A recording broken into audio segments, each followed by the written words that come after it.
உட்காரலாமா? வாங்க. மாணிக்கம், கால் நீட்டுறா.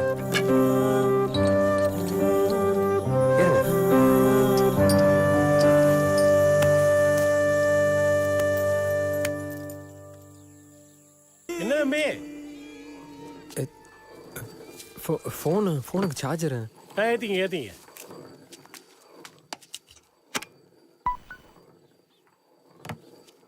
தம்பி உள்ள வாங்க. இல்ல இருக்கணும். அட கூச்சப்படாதீங்க, உள்ள வாங்க தம்பி. அல்லி மோர் குடுமா, உள்ள வாங்க.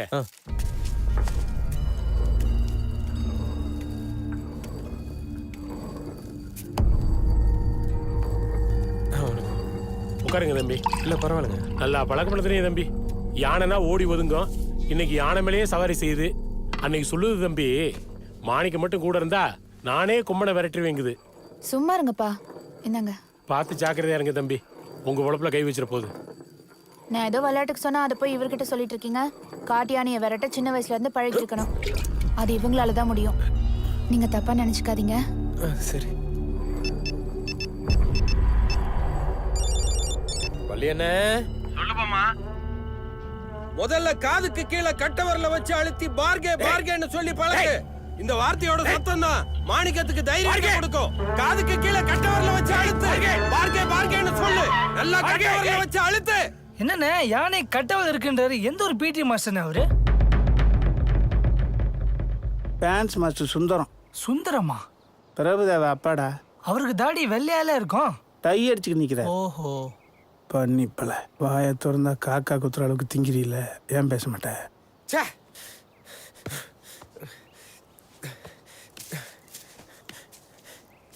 சொன்ன கேட்க மாட்டியா?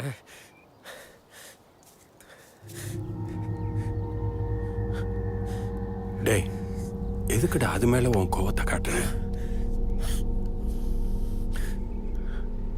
நான் தான் சொன்னல, கோயில் திருவிழா ஊர்வலம்னு போயிட்டு இருந்த யானையை கூட்டி அந்த காட்டு யானையை விரட்ட சொன்னா அது எப்படிடா வரட்டும்? எம்புட்டு வயசுலேருந்து அதை பழக்கணும். பார், ராவோட ராவா நான் என் யானையை கொண்டாந்து இறக்குறேன். நீ உன் யானையை கூட்டிட்டு கிளம்பு. மாப்பிள புறப்படலாமா? ஏனே அவர் டிஸ்டர்ப் பண்றீங்க? அவர் தான் கும்கிய மாத்திட்டு இருக்காருல்ல. ஊர்க்காரங்களுக்கு இந்த விளையாட்டு தெரிஞ்சவனுக்குலாம் ஒன்னும் சேர்ந்து மாறி மாறி குமுறு வாங்கிடுறா. தாண்ட கும்கி விளையாட்டு. அண்ணே பித்து பிடிச்ச மாதிரி இருக்குண்ணே. எங்க பார்த்தாலும் அவ்வளவுதானே தெரியுறா. ஒரு நாள்ண்ணே, ஒரே ஒரு நாள் கூட இரு, கத்துக்குவேண்ணே. எனக்காக இருண்ணே. காதலுக்கு முன்னால காட்டு யானை சாதாரணமா போச்சு இல்ல? சரி வா. வள்ளிண்ணே சொல்லுப்பா. எல்லாம் நல்லா போயிட்டு இருக்குல்ல? எல்லாம் நல்லா போயிட்டு இருக்குண்ணே. மாணிக்கம் கூட சொல்றதெல்லாம் கேட்க ஆரம்பிச்சிட்டான். அப்படியா? முட்டை பழகிட்டானா? எப்படி புழுகுறான் பாத்தியா? ஆனா தோரணையை பாரு, மகாராஜான்னு நினைப்பு. அவர் ராஜா மாதிரி தான் இருக்காரு. ராஜா மாதிரி தான். ராஜா சமஸ்தானத்துக்கு போயிட்டு. டேய், 3 வயசுல மூக்க ஒடிக்கிட்டு மூத்திர அடிக்க முடியாம மாமா காலை பிடிச்சி கதறுவான். நான் தான் அவன் மூக்கையும் சிந்தி விட்டு மூத்திர அடிக்கவும் கத்து கொடுத்தேன். மாப்பிள்ள நான் தான் தெரியாம தட்டு விட்டேன். தப்பா எடுத்துக்காதீங்க. மாறி மாறி பேசுறீங்க. மாறல நான் நாரிடுவோம். புரியலையே. டேய், சென்ட்ரல் நாலேஜ்ல நீ ரொம்ப வீக்கடா. இன்னைக்கு நாட்டுல அவன் பதவியை காப்பாத்திக்கிறதுக்காக எம்எல்ஏ எம்பி அமைச்சர்ல இருந்து ஐநோசபை வரைக்கும் 9 ஓட்டை முடிக்கிட்டு அன்று பிள்ளையே தான் பண்றாங்க. இப்ப அவன் மேல இருந்து என் மேல செருப்பு தெரியாம போட்டான்னு நினைக்கிறிய? ஆமா, தெரிஞ்சுதான்டா போட்டான். இவன் என் தலையில சாணியை கரைச்சி ஊத்தி விளக்கமாத்தாலே அடிச்சாலும், ஏன் நடுத்தருவில் அம்மனமா ஓட விட்டாலும் இவனை விட்டு நகர மாட்டானே. இந்த இடத்தை விட்டு போனேன்னு வச்சுக்க, சோத்துக்கு தான். மனுஷனா மானரசம் வேணும். அது மனுஷனுக்கு தானே. ஆமா இல்ல? டேய் டேய், என்ன நக்கல் பண்ணி நகத்தை பாக்குறியா? கொத்தல்லிடா. எவ்வளவு செருப்படி வாங்கியிருப்பேன் தெரியுமா? போகமாட்டான்.